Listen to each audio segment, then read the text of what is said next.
இந்நிகழ்ச்சிக்கு தலைமையேற்றிருக்கும் தென்மொழி ஆசிரியர் முனைவர் மா பூங்குன்றன் அவர்களே, தொடக்க உரையாற்றிய பாவலரேறு பைந்தமிழ் கல்விக் கழகத்தின் தலைவர் முனைவர் கி குணத்தொகையன் அவர்களே, சிறப்புரை ஆற்றவிருக்கும் திரு ராமசாமி நினைவு பல்கலைக்கழக தமிழ் துறை தலைவர் பேராசிரியர் முனைவர் இனியன் என்கிற ரஞ்சிதன் அவர்களே, மறைமலை அடிகளாரின் கொள்ளு பெயர்த்தியும் நீலாம்பிகை அம்மையாரின் பெயர்த்தியுமாகிய கலைச்செல்வி புலியூர் கேசிகன் அவர்களே, ராணிமேரி கல்லூரியில் தமிழ் துறையில் இணை பேராசிரியராக உள்ள முனைவர் கே இரா கமலா முருகன் அவர்களே, நன்றி நவலருக்கும் தமிழ்கள பாசறையை சார்ந்த முனைவர் கூப்பி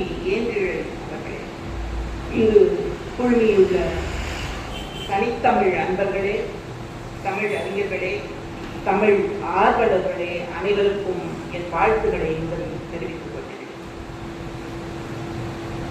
பாவலரேறு தமிழ் களம் நடக்கும் தனித்தமிழ் இயக்கத்தின் தந்தை மறைமலை அடிகளாரின் 150ஆம் ஆண்டு விழா நிகழ்ச்சியில் உரையாற்றும் அரிய வாய்ப்பு கிடைத்தமைக்கு ஐயா பூங்குன்றன் போன்றவர்களுக்கு என்னுடைய நன்றியை முதற்கண் தெரிவித்துக் கொள்கிறேன்.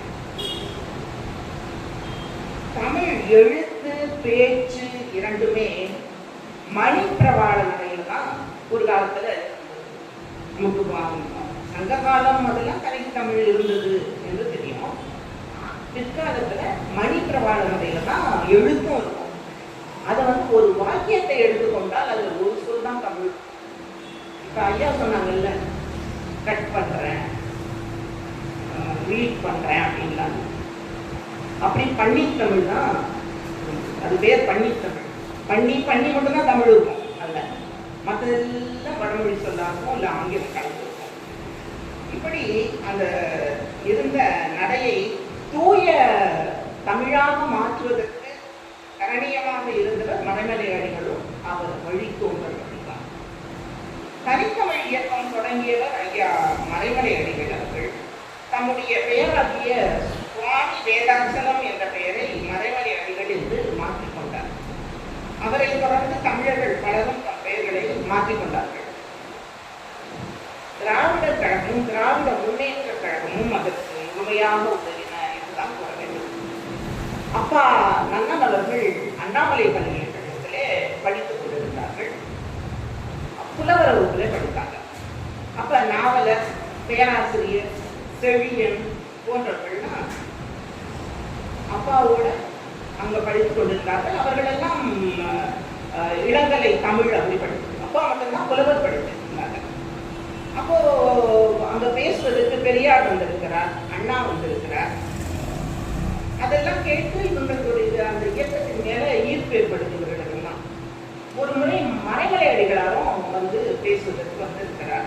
3 மணி நேரம் அடிகளார் பேசியிருக்கிறார். தம்முடைய இயற்பெயர் வேதாச்சலம் என்றும் அப்பெயரை மறைமலை அடிகள் என்று தூய தமிழிலே மாற்றிக்கொண்டதாகவும், மாணவர்களும் தத்தம் பெயர்களை தூய தமிழிலே மாற்றிக்கொள்ள வேண்டும் என்று ஒரு வேண்டுகோளை வைத்திருக்கிறார். அதை கேட்ட அந்த மாணவர்களுக்கெல்லாம் ஒரு ஈர்ப்பு வந்து விடுகிறது. அவர்களெல்லாம் தங்களுடைய பெயர்களை மாற்றிக்கொள்வது என்று முடிவெடுக்கிறார்கள். அப்பொழுது நாராயணசாமி நெடுஞ்செழியன் ஆகிறார், ராமையா அன்பழகன் ஆகிறார், சீனிவாசன் செழியன் ஆகிறார், திருஞான சம்பந்தன் நன்னன் ஆகிறார். மேலும் இளஞ்செழியன், திரையன், கணையன், கண்ணன், செம்பியன் என பெயர் மாற்றிக்கொண்ட மாணவர்கள் சேர்ந்து ஒரு புகைப்படம் எடுத்துக்கொள்கிறார்கள். அந்த புகைப்படத்துக்கு பெயர் கடற்பாறைகள். இப்பொழுதும் எங்கள் இல்லத்திலே அந்த படம் இருக்கு. அது அப்பா இங்கே போட்டுருக்காங்க எடுத்து, அது நாங்கள் எடுத்து பிடிச்சு வச்சிருக்கோம். அந்த படத்தை பெயரெல்லாமும் அது இருக்கும். கடற்பாறைகள் போன்ற உள்ள உறுதி கொண்டவர்கள் என்று பொருள்.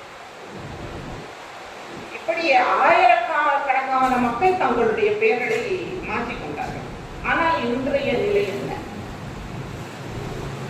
ஸ்ரீ இஷ் இல்லாத பெயர்களே கிடையாது. எல்லா பெயர்களும் பார்த்தீங்கன்னா நல்ல தமிழ்களும் வச்சிருப்பாங்க. அதுக்கு பின்னாடி ஸ்ரீ போட்டிருப்பாங்க. அது ஸ்ரீ போடலன்னு என்னன்னு எனக்கு தெரியல. ஸ்ரீ போட்டாங்கன்னு யாராவது வந்து கட்டி வச்சுட்டு மிரட்டுறாங்களோ தெரியல. ஏன் அப்படி போக முடியும்? அப்புறம் எந்த எழுத்துல தமிழ் மொழியில ஒரு சொல் தொடங்கக்கூடாதோ அந்த எழுத்துலேயே தொடங்கும். நீங்க கவனிச்சு பாருங்க, அந்த எழுத்து தான் இந்த ஐயர் சொல்லுவார். அர்த்தம் இந்த எழுத்துல தான் தொடங்கணும்னு. உடனே அதுக்கான பேரிட தேடுவாங்க. தமிழ்ல அந்த எழுத்துல தொடங்கக்கூடாது. தமிழ்ல சில உங்களுக்கு எல்லாருக்குமே தெரிஞ்சிருக்கும். எனக்கு எல்லாருமே தமிழ் அறிஞர்கள், தமிழ் தெரிந்தவர்கள் தானே. சில எழுத்துக்கள்லாம் முதல்ல வரக்கூடாதுன்னு இருக்கு. அந்த சொல்ல தான் சொல்லுவாங்க, அந்த சொல்ல தான் பெயர் வைப்பாங்க. இப்படித்தான் இருக்கின்றன. அதுதான் இப்போ மதிக்கிறது. அது ஒரு வருத்தமான செய்திங்கிறதுனால அதை பகிர்ந்துக்கிட்டோட எங்க வீட்டிலலாம் இப்போ என்னுடைய பெயர் வேணுமாள், என்னுடைய தம்பி பெயர்ல அண்ணல், தங்கை பெயர் அக்கை, என்னுடைய பிள்ளைகள் பெயர் அறிவன், அணிமலர், மலர், இப்படிதான் பெயர் வச்சிருக்கோம். அடுத்த தலைமுறை பேர்களும் தமிழ்ல தான் வச்சிருக்கோம். கவின், வினயன், அப்படிதான் வச்சிருக்கோம் பேர். அமெரிக்காவில் இருக்காங்க, அவங்களுக்கும் தமிழ் பேர் தான் வச்சிருக்காரு.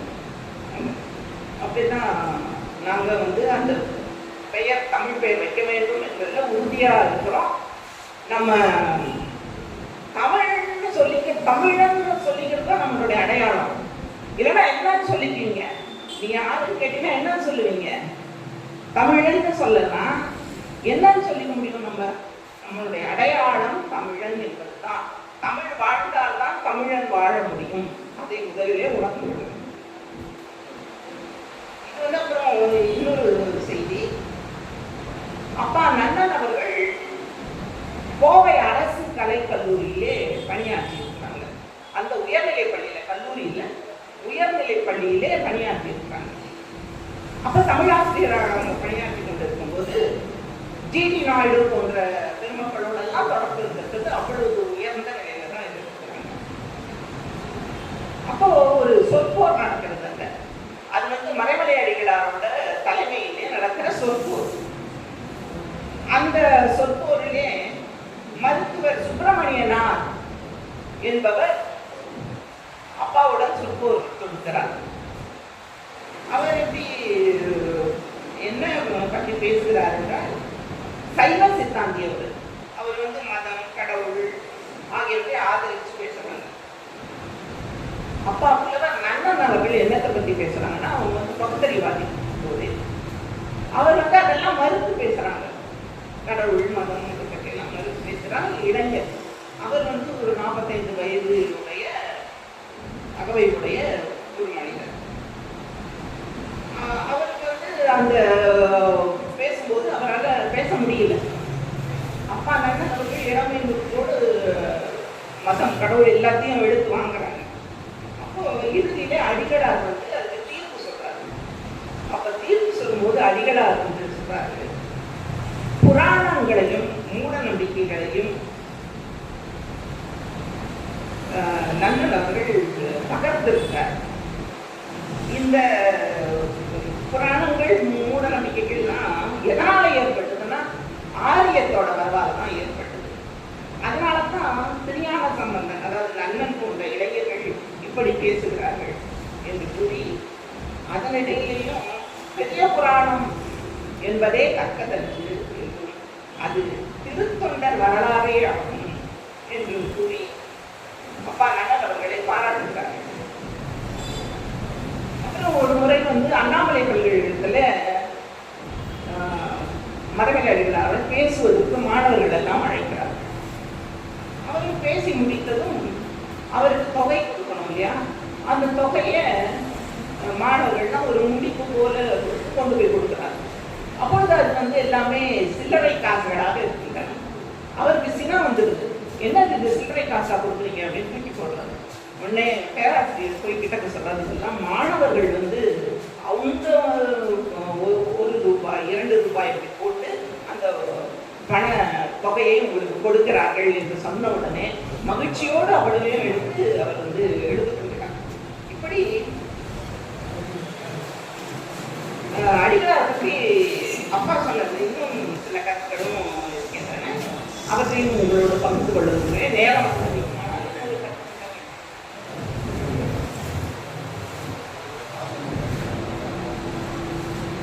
மறைமலை அடிகளார் பெரியாரிடம் அவருக்கு இருந்த பற்று பற்றி ஒரு செய்தி. அது ஒரு கடிதம் எழுதுகிறார். மறைமலை அடிகளார் வேதாச்சலம் என்ற பெயரிலேயே கடிதம் எழுதுகிறார் பெரியாருக்கு. அன்புள்ள ஐயா, நலம், தங்கள் நலத்தை தெரிவித்தல் வேண்டும். என்னை பற்றிய ஒரு குறிப்பு குடியரசு பத்திரிகையில் வெளிவந்திருப்பதாக திருச்சி திரு விஸ்வநாத பிள்ளை அவர்கள் வாயிலாக இன்று அறிந்தேன். சென்னை குகானந்த நிலையத்தில் ஆண்டு விழா நிகழ்ச்சி முறையை பற்றி திராவிடன் தமிழ்நாடு பத்திரிகைகளில் போந்துள்ள சில உரைகளை நம்பி அக்குறிப்பு தங்களால் வரையப்பட்டதென அறிகிறேன். தங்களுக்காவது, தங்கள் இயக்கத்தை சார்ந்த அன்பர்களுக்காவது எவ்வகையான தீங்கும் செய்ய அல்லது செய்விக்க வேண்டும் என்று யான் எண்ணியதும் இல்லை, யாண்டும் சொல்லியதும் இல்லை. தாங்கள் என்னை வேறாக நினைத்து என் மீது வருந்துதல் வேண்டாம். என்றாலும் கடவுளை பற்றியும் அடியார்களை பற்றியும் தாங்கள் கொண்டுள்ள கோட்பாடுகளில் மாற்றும் யான் கருத்து உடன்பாடுடையவன் அல்லேன். பத்திரிகைகளில் வெளிவந்த சிலவற்றை பார்த்து தாங்கள் வருந்தி இருந்தால் அவ்வருத்தத்தை தாங்கள் அங்கு புகுந்து நீக்கிவிடல் வேண்டும். தமிழ் மக்கள் முன்னேற்றத்தின் பொருட்டு தாங்கள் செய்து வரும் நல் முயற்சிகளை இனிதே நடைபெறுக. இது 24/8/28 ஐயா மறைமலை அடிகளார் வேதாச்சலம் என்ற பெயரிலே அந்த பெரியார் எழுதியிருக்கிறார். இதெல்லாம் அப்பா சொல்ற செய்திகள். அப்புறம் பெரியார் 60வது ஆண்டு விழா நடக்கும்போது அதுக்கு வாழ்த்து சொல்றாரு மறைமலை. அப்ப மறைமலை அடிகளார் பெயர் போடுறாரு. தமிழ் மக்களின் முன்னேற்றத்தின் பொருட்டு தம் உடல், பொருள், ஆவி மூன்றையும் ஈடுபடுத்தி கைமாறு எதுவும் கருதாமல் அல்லும் பகலும் உழைத்து வரும் ராமசாமி பெரியாருக்கு 60ஆம் ஆண்டு நிறைவு விழா நடைபெறப் போவது மிகவும் களிப்புற்றி அவ்விழாவினை தமிழ் மக்கள் அனைவரும் கொண்டாடி நினைவு சொற்பொழிவுகளில் ஒரே நிலையிலான அப்பெரியாரை வாழ்த்த கடமைப்பட்டிருக்கிறேன். உண்மை தமிழ் தொண்டரான அப்பெரியார் எல்லா நலன்களுக்கும் நீடு வாழ்க என அருப்புவம் அம்பலவாணரை வேண்டி வாழ்த்துகிறேன். மறைமலை அடிகளார். அப்புறம் மறைமலை அடிகளார் உடல்நிலையை குன்றியிருந்த போது அதை பற்றிய செய்தி விடுதலை இருக்கிறது. அதே போல அவர் மறைமுற்ற போது அந்த செய்தியும் விடுதலை இருக்கிறது. மறைமலை அடிகளாரை பற்றி பெரியார் சொன்னது மறைமலை அடிகள் நம் நாட்டில் தமிழருக்காக பாடுபட்டவர். புலவர்களில் தலை சிறந்த புலவராக வாழ்ந்தவர். எனக்கும் அவருக்கும் உண்மையான பழக்கம் இருந்தது. முதலில் என் மேல் வெறுப்போடு இருந்தார். சைவத்தை பற்றி, மதத்தை பற்றி, கடவுளை பற்றி நான் பேசியவைகள் அவருக்கு என் மேல் வெறுப்பு ஏற்படுத்தி இருந்தது. பின் என் தொண்டின் உண்மையை உணர்ந்து நண்பரானார். பெரியாரை பற்றி அடிகளார் இன்னொரு செய்தி. ஒரு முறை சைவ தோழர்கள் அவரிடம் சென்று, ராமசாமி சைவத்தை பற்றி குறை கூறுகிறாரே, அவரை கண்டிக்காமல் அவரோடு நீங்கள் ஒப்பாக இருக்கிறீர்களே என்று கேட்டதற்கு மறைமலை அடிகள், சைவத்தை யாராலும் அழிக்க முடியாது. அப்படி அழித்தாலும் நம்மால் 1000 சைவத்தை உண்டாக்கிக் கொள்ள முடியும். ஆனால் அவர் செய்கிற வேலையை செய்ய இந்த நாட்டில் வேறு எவருமே கிடையாது என்று சொல்லியிருக்கிறார். அடிகளாரின் நூலகம் பற்றி பெரியார் குறிப்பிட்டிருக்கிறார். அடிகளார் தனது நூல் நிலையத்தை விற்பனை செய்வதற்காக எண்ணிய போது என்னை கூப்பிட்டு தனது நூல் நிலையத்தை காட்டினார். அந்நூல் நிலையம் கிட்டத்தட்ட 1 லட்சம் பெறும். அந்த நூல் நிலையத்தில் தமிழ் நூல் ஒன்று கூட இல்லை. நான் அவரிடம், இவ்வளவு பெரிய நூல் நிலையம் வைத்திருக்கிறீர்கள், இதில் தமிழ் நூல் ஒன்றும் இல்லையே என்று கேட்டேன். அதற்கு அவர், தமிழில் இதில் வைக்கும்படியான நூல் ஒன்று கூட இல்லை என்று சொன்னார். மறைமலை அடிகளார் அப்படி சொல்லி இருக்கிறார். அது பெரியார் பதிவு செய்கிறார்.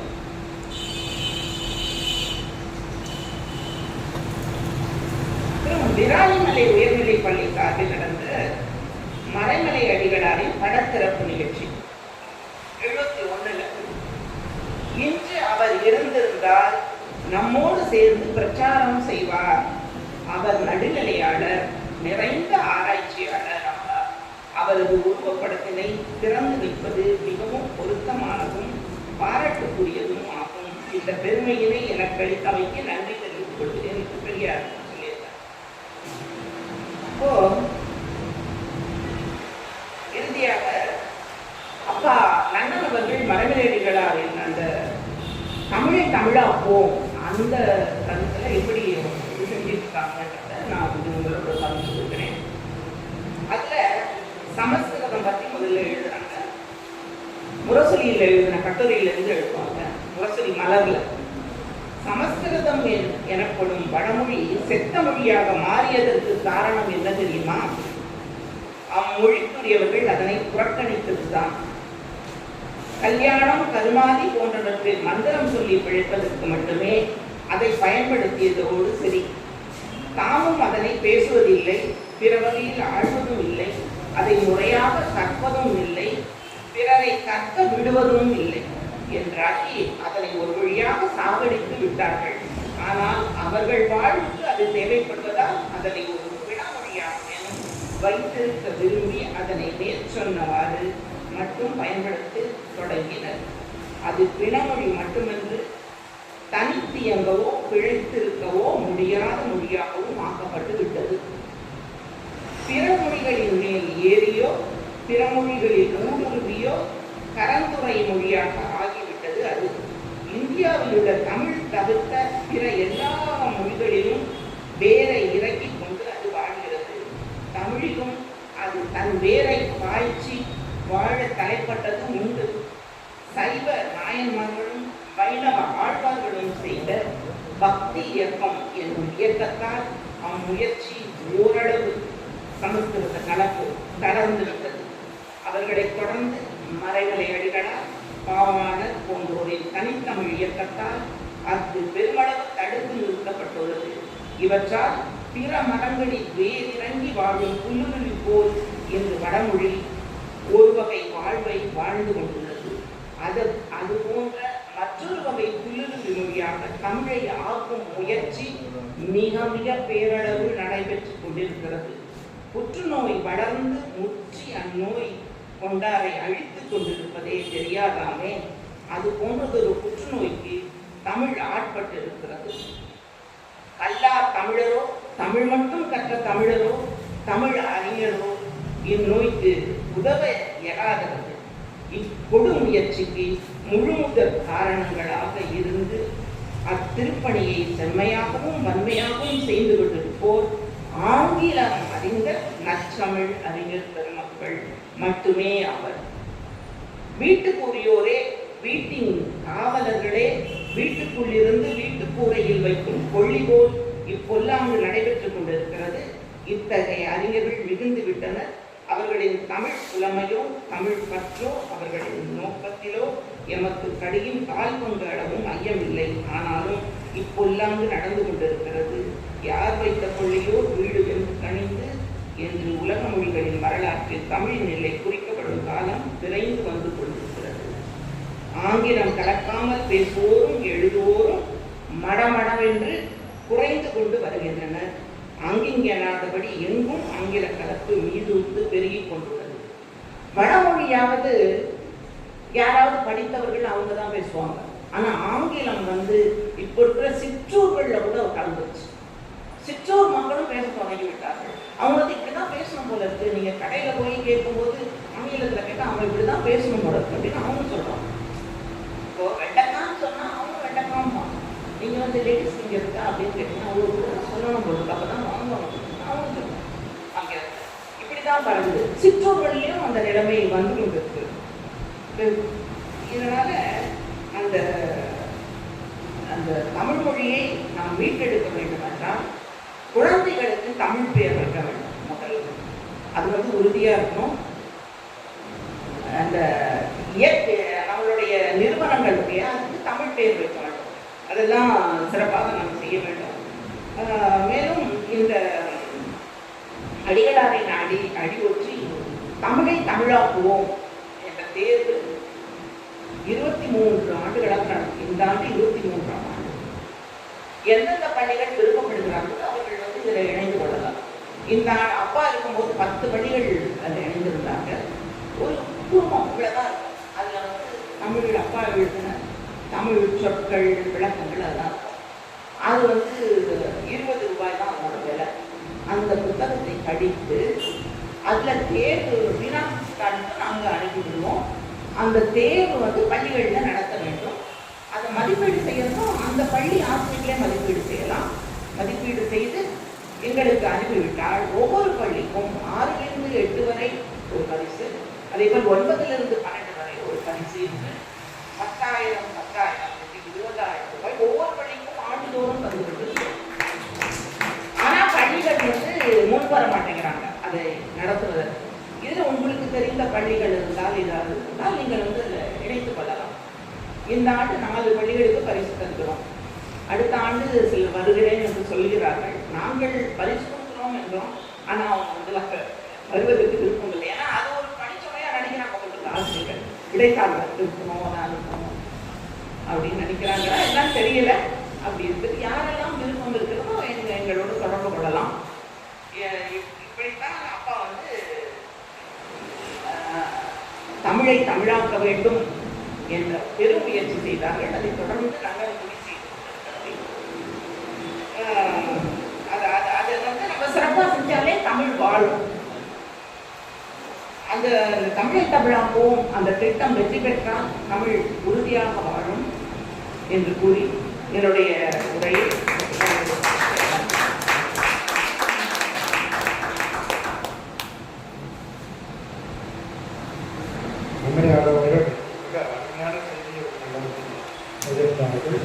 ஒரே ஒரு செய்தி எனக்கு வந்து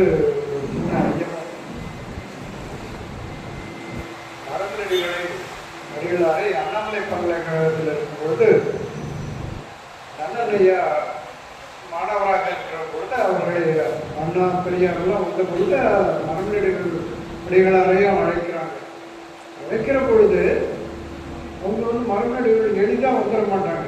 ஒரு இந்த தொகை, போக்குவரத்து தொகை, இதற்காக கட்டணம் கட்ட வேண்டும் என்றெல்லாம் வலியுறுத்தி அதற்கு பிறகு தான் அவங்க ஒப்புக்கொள்வாங்க. அந்த பழக்கம் இருக்கிறது. இங்கேயும் அதே போல பல்கலைக்கழகமாக இருக்கிறது. இதில் இவ்வளவு தொகை தான், இவ்வளவு கட்டணம் கட்டணம் தான். கடைசியில் அதெல்லாம் அந்த தொகையெல்லாம் தண்டி கொடுக்கப்படுது. அப்புறம் தான் சொல்லுகிறாங்க, தெரிய வருகிறது இது போல மாணவர்கள்ட்ட 1 ரூபாய் 2 ரூபாயெல்லாம் தண்டி இந்த பெருந்தொகை கொடுக்கப்படுகிறதுன்னு தெரிஞ்ச உடனே அவங்க எழுந்து கடைசியில் சொல்லுகிறாங்க, இது ரொம்ப மகிழ்ச்சியா இருக்குது. இது வந்து ஒரு தனியார் நிகழ்ச்சிகளில் தான் அது போல ஒருவர் பொறுப்பேற்று தருவார். இது மாணவர்கள் எல்லாம் பங்கேற்றிருக்கிறீர்கள், சிறு சிறு அளவில் இந்த தொகையை போட்டிருக்கிறீர்கள். நான் இதை வாங்க விரும்பவில்லை, மகிழ்ச்சி தான், இருந்தாலும் வாங்க விரும்பவில்லை என்று திருப்பி கொடுத்து விட்டதாக ஒரு செய்தி தான் ஐயா அவர்கள் சொன்னதாக.